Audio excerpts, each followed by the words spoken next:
નમસ્કાર તાલીમાર્થી મિત્રો.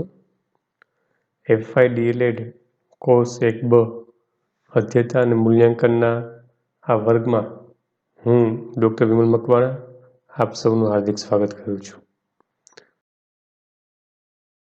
આપણું જે બીજું યુનિટ છે મૂલ્યાંકનની પ્રવિધિઓ, એના અત્યાર સુધીમાં 3 વિડીયોઝ આપણે બનાવીને યુટ્યુબ પર મૂકેલા છે.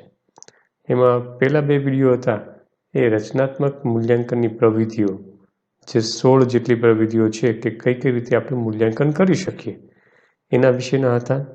કદાચ આપણે જોયેલા જ હશે, ન જોયા હોય તો નીચે ડિસ્ક્રિપ્શનમાં એની લિંક આપેલી છે, જોઈ લેશું મિત્રો. ત્રીજો વિડીયો હતો એ સતત મૂલ્યાંકન વિશેનો હતો. સતત મૂલ્યાંકનના કેટલા પ્રકાર છે અને સતત મૂલ્યાંકનનું મહત્ત્વ શું છે તેનો વિષય હતો. આજનો આપણો વિડીયો છે એ ચોથો ભાગ છે અને આ છેલ્લો ભાગ છે બીજા યુનિટનો. આ ચોથા ભાગમાં આપણે અધ્યયન પ્રોફાઇલ અને અધ્યયન પોર્ટફોલિયો આની સંકલ્પના જોવાની છે અને સાથે સાથે ભૂલ પરીક્ષણ અથવા તો જેને નિદાન ઉપચાર કહેવાય એની પણ ચર્ચા આપણે કરવાના છીએ. ચાલો મિત્રો તેને શરૂ કરીએ. અધ્યયન પ્રોફાઇલ અને અધ્યયન પોર્ટફોલિયોની સંકલ્પના અને તેનું સ્વરૂપ સૌપ્રથમ આપણે એ જોઈએ. તો મિત્રો, મૂલ્યાંકન પ્રક્રિયા, જેને આપણે પરીક્ષા પણ સાદા શબ્દોમાં કહીએ છીએ, કસોટી પણ કહીએ છીએ, એ મૂલ્યાંકન પ્રક્રિયા છે ને એ દરમિયાન આપણું લક્ષ્ય એઝ એ ટીચર તરીકેનું એ મુખ્ય એ હોય છે કે લક્ષ્યમાં અધ્યયનના સર્વાંગી વિકાસની ચકાસણીનું છે. વિદ્યાર્થીના બધા પાસોની ચકાસણી કરી એના માટેનું આપણું લક્ષ્ય, એટલે કે એના માટે થઈને આપણે મૂલ્યાંકન કરીએ છીએ. આ મૂલ્યાંકન કઈ રીતે થઈ શકે છે? તો કે અધ્યયતા શાળામાં પ્રવેશે છે ત્યારથી જુદા જુદા શિક્ષકો થકી તેનું મૂલ્યાંકન થતું રહે છે. જેવો વિદ્યાર્થી શાળામાં પ્રવેશે એ દરમિયાન જ, એટલે ત્યારથી શરૂ થઈ જાય છે. અલગ અલગ શિક્ષકો દ્વારા અલગ અલગ પ્રકારનું મૂલ્યાંકન થતું રહે છે. હવે દરેક ધોરણમાં અધ્યયતાની કેટલી સિદ્ધિ હાંસલ કરી છે, અધ્યયતાનું છે એના સહાધ્યાયીઓ, એના મિત્રોની સાપેક્ષમાં સ્થાન ક્યાં છે તે જાણી શકાય તે માટે અધ્યયતાની તમામ માહિતી એકત્રિત થયેલી હોવી જોઈએ. જો આ બધી માહિતી આપણે એકત્રિત કરેલી ન હોય તો આપણે એનું સાચું મૂલ્યાંકન કરી શકતા નથી.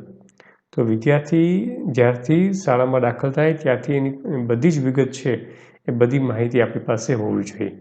અને મિત્રો, આ તમામ માહિતી થકી વ્યક્તિગત વિગત અથવા તો પ્રગતિ જાણી શકાય તેવું ઉપકરણ એટલે અધ્યયતા સંગૃહિત પ્રગતિ પત્રક.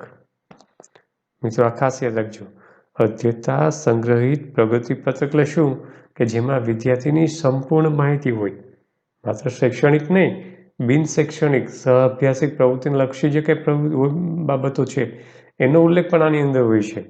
અને આ તમામ માહિતી દર્શાવતું પત્રક છે એ શિક્ષક છે એ પોતાની પાસે રાખતા હોય છે. શિક્ષક જ્યારે પોતાની પાસે રાખે છે, પણ જ્યારે અધ્યયતા આગલા ધોરણમાં, ઉપલા ધોરણમાં જાય છે ત્યારે તે બધી વિગત છે તેના વર્ગ શિક્ષકને સોંપવામાં આવે છે. ઇટ મીન્સ વિદ્યાર્થી માટેની જે કંઈ બધી વિગત હોય, ભણવામાં કેવો છે, અભ્યાસમાં પ્રવૃત્તિમાં કેવો છે, એની શિસ્ત કેવી છે, એનો ગમો અણગમો કેવું છે, આ બધી બાબતની જે નોંધ છે એ નોંધનું જે પત્રક હોય છે, સંગૃહિત પ્રગતિ પત્રક, એ પત્રક એના જે નવા ધોરણના વર્ગ શિક્ષક હોય છે એને આપવામાં આવે છે.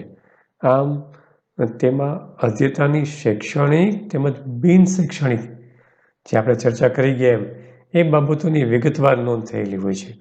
માત્ર શૈક્ષણિક નહીં, બિન શૈક્ષણિક બાબતોની નોંધ પણ એમાં થયેલી હોય છે. જો તમને આના વિશે વિસ્તૃત માહિતી જોઈએ તો આપણા જીસીઆરટીના જે કંઈ પત્રકો છે એ પત્રકો આપણા જે પાછળ પરિશિષ્ટ આપ્યું છે મોડ્યુલની પાછળ, એની અંદર આપેલું છે. હું પણ તમને એક સંગૃહિત પ્રગતિ પત્રકનો નમૂનો થોડી વારમાં અહીંયા બતાવું છું, એ પણ તમે જોઈ શકો છો. એક વિશેષ વાત એક એવી હતી કે શિક્ષક જ્યારે બાળક એક ધોરણમાંથી બીજા ધોરણમાં જાય ત્યારે એને આગલા ધોરણમાં બાળક કેવું હતું એ જાણી શકે એના માટે આ પત્રક ખૂબ ઉપયોગી છે. અને એ પત્રક વિદ્યાર્થીના જીવનમાં કેવું પરિવર્તન લાવી શકે છે એના વિશે જો તમારે વધારાની વિગત તરીકે જાણવું હોય તો ડૉક્ટર વીજળીવાળા છે, IK વીજળીવાળા, એની બુક છે મનનો માળો.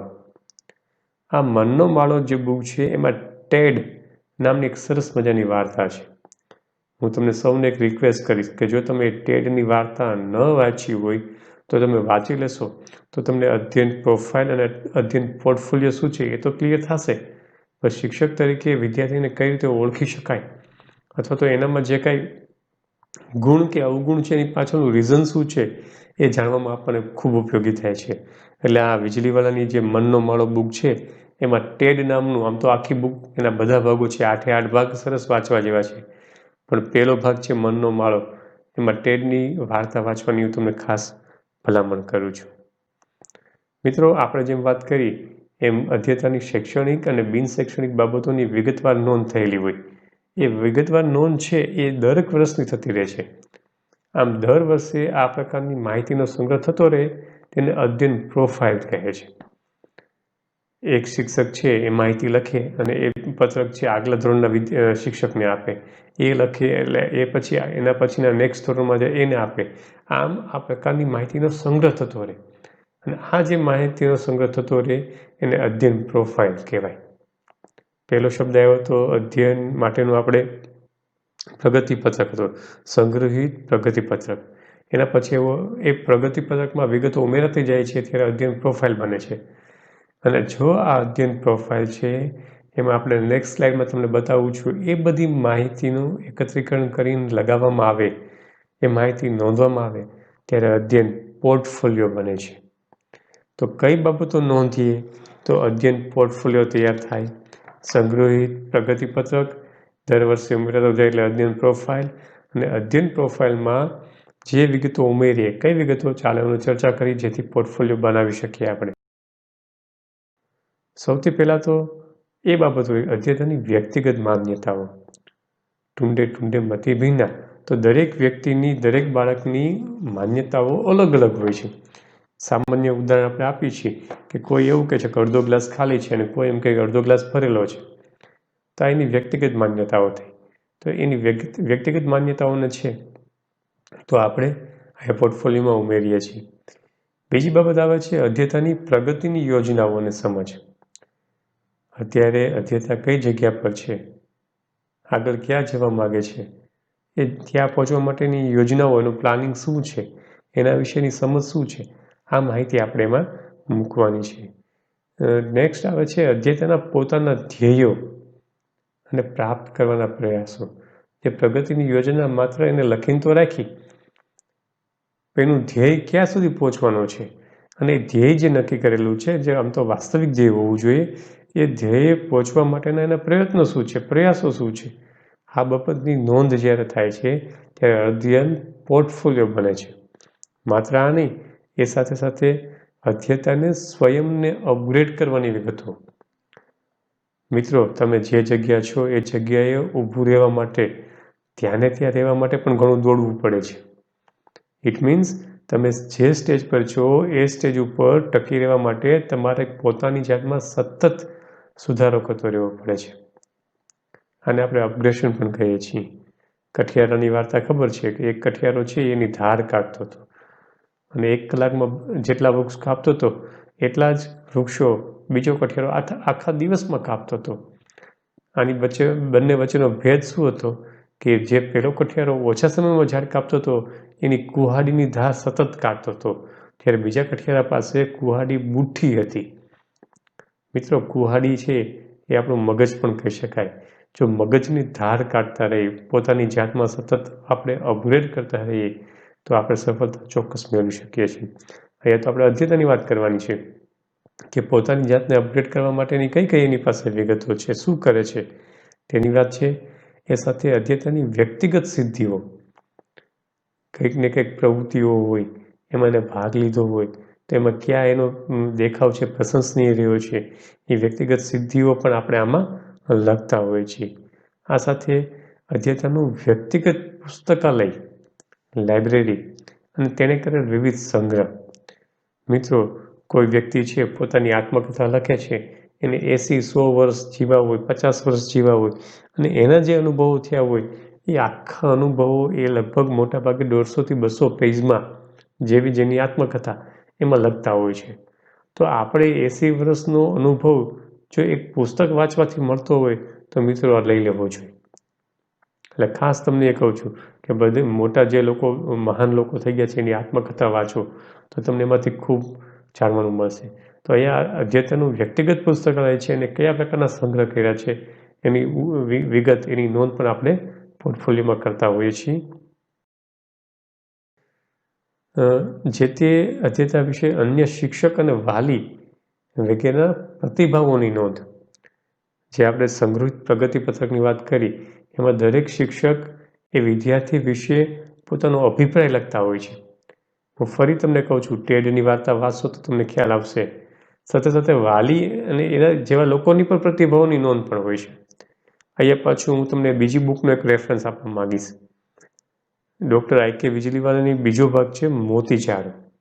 આ મોતીચારો બુકમાં એક સરસ મજાનું પ્રકરણ છે, એનું નામ છે અદ્ભુત શિક્ષિકા અદ્ભુત યાદી. ફરીવાર કહું છું, મોતીચારો બુક, એમાં પ્રકરણનું નામ છે અદ્ભુત શિક્ષિકા અદ્ભુત યાદી. મિત્રો, આ પ્રકરણ વાંચો તો પણ શિક્ષક શું કરી શકે એના વિશે તમને ખૂબ સરસ માહિતી મળશે. આ હું તમને હોમવર્કમાં આપું છું, એના વિશે હું તમને કોઈ માહિતી નથી આપતો. એ સાથે અધ્યયતામાં રહેલ ઈશ્વરદત્ત શક્તિઓ, ગોડ્સ ગિફ્ટ, જેવી કે જ્ઞાન, ચિત્રકામ વગેરેની નોંધ.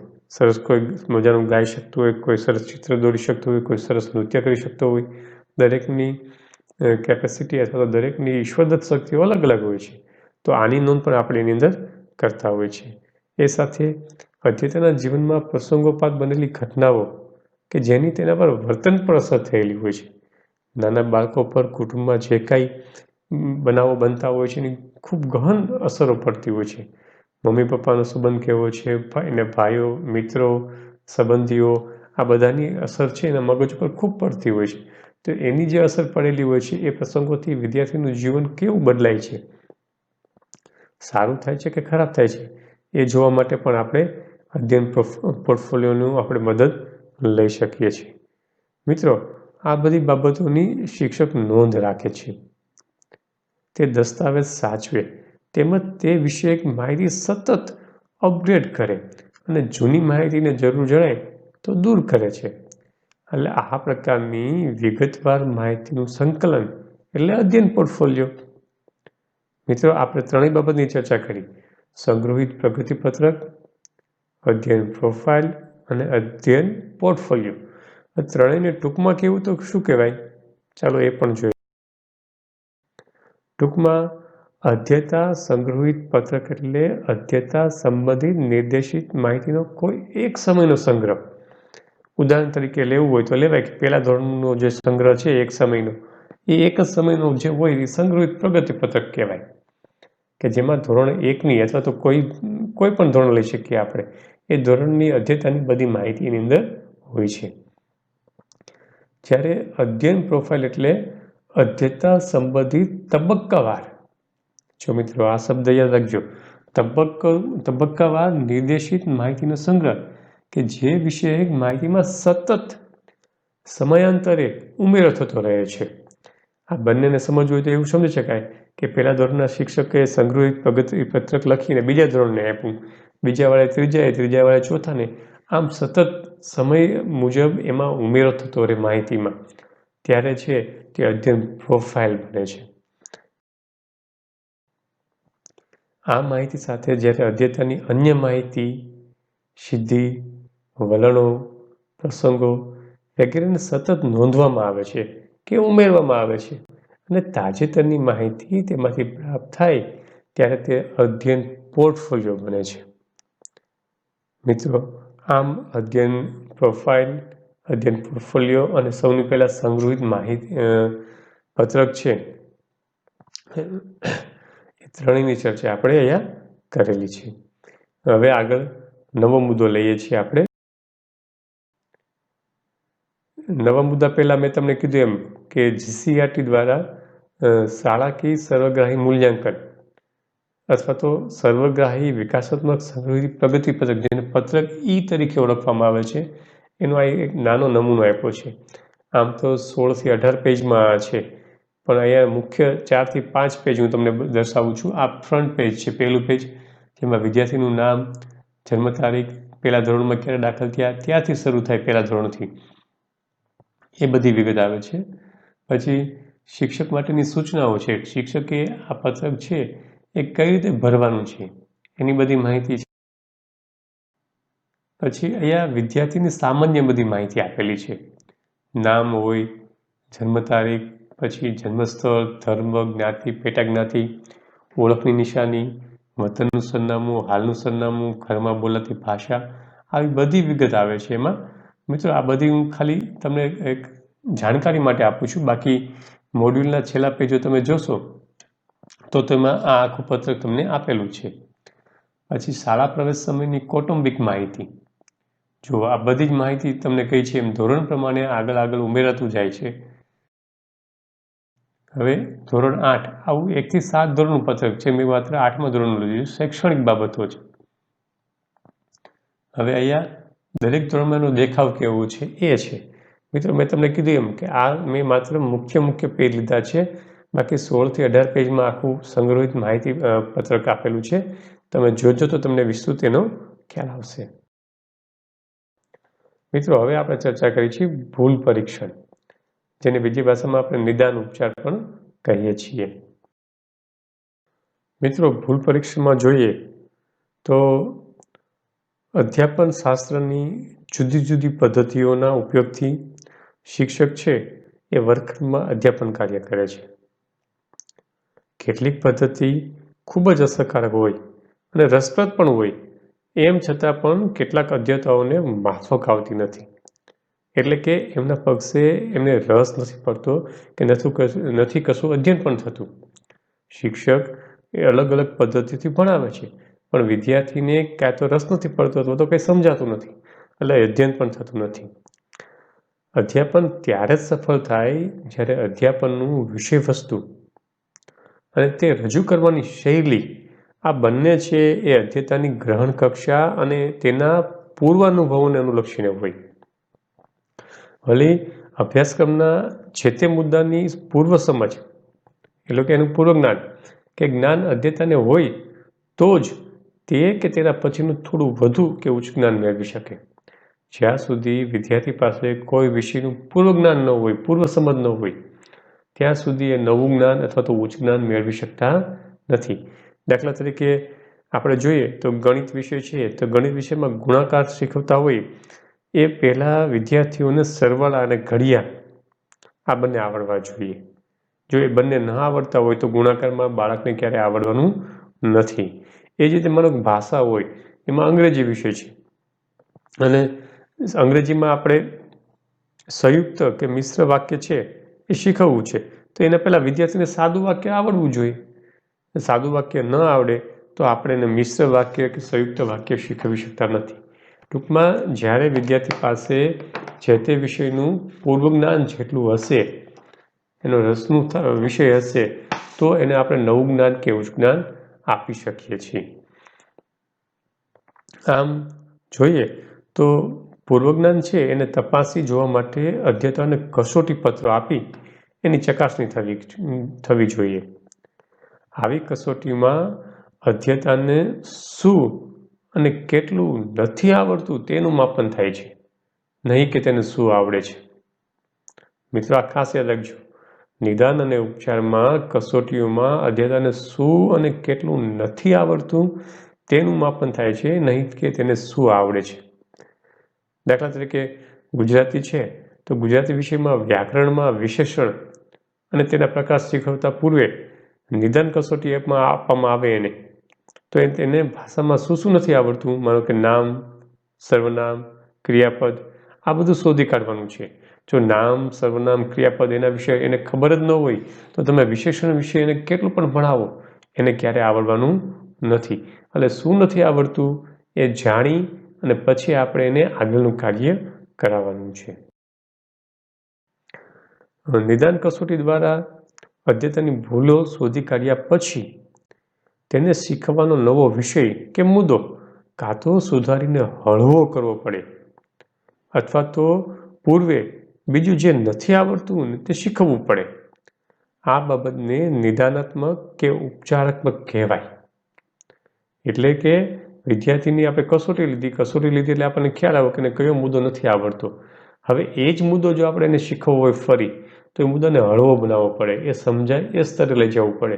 અથવા તો એની આગળનો જે મુદ્દો છે કે જેને અનુલક્ષીને આ મુદ્દો નથી આવડતો એને, તો એ મુદ્દો એને શીખવાડી અને પછી નવો મુદ્દો શીખવાડવામાં આવે.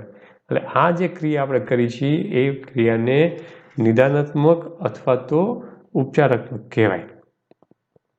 આયા છે એ નિદાનને આધારે સ્પષ્ટ થયેલી ખામીઓ કે ભૂલો દૂર કરવા માટે ઉપચાર, પરીક્ષણ કે ઉપચાર હાથ ધરવામાં આવે છે. નિદાન કસોટીના પરિણામનો ઉપયોગ વિષય શિક્ષણ સુધારવા માટે કરવામાં આવે છે. નિદાન જ્યારે થાય છે કે આ નથી આવડતું, એ પછીનો ઉપચાર કરીએ છીએ.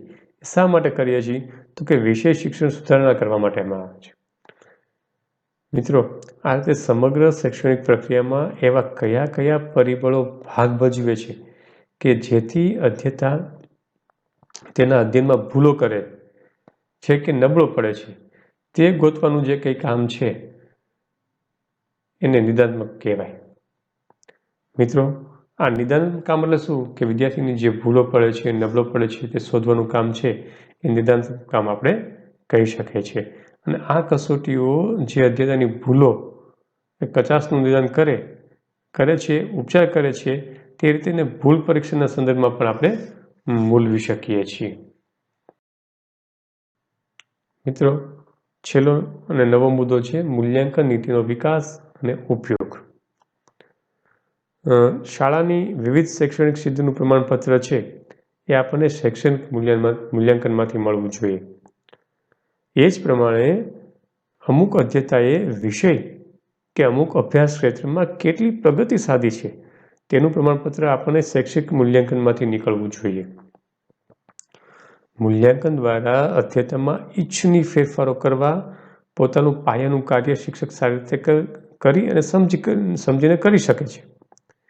વર્ગ શિક્ષણ જે હશે તે હેતુલક્ષી અધ્યતા કેન્દ્રિત બનશે અને અભ્યાસક્રમના જુદા જુદા વિષયોમાં અધ્યતાની માનસિક શક્તિઓ, કુશળતાઓ, વલણો અને વૃત્તિ વિકસાવવાની જે કંઈ શક્યતાઓ રહે છે તેનો શિક્ષક અને શાળાઓ ઉપયોગ કરી શકશે.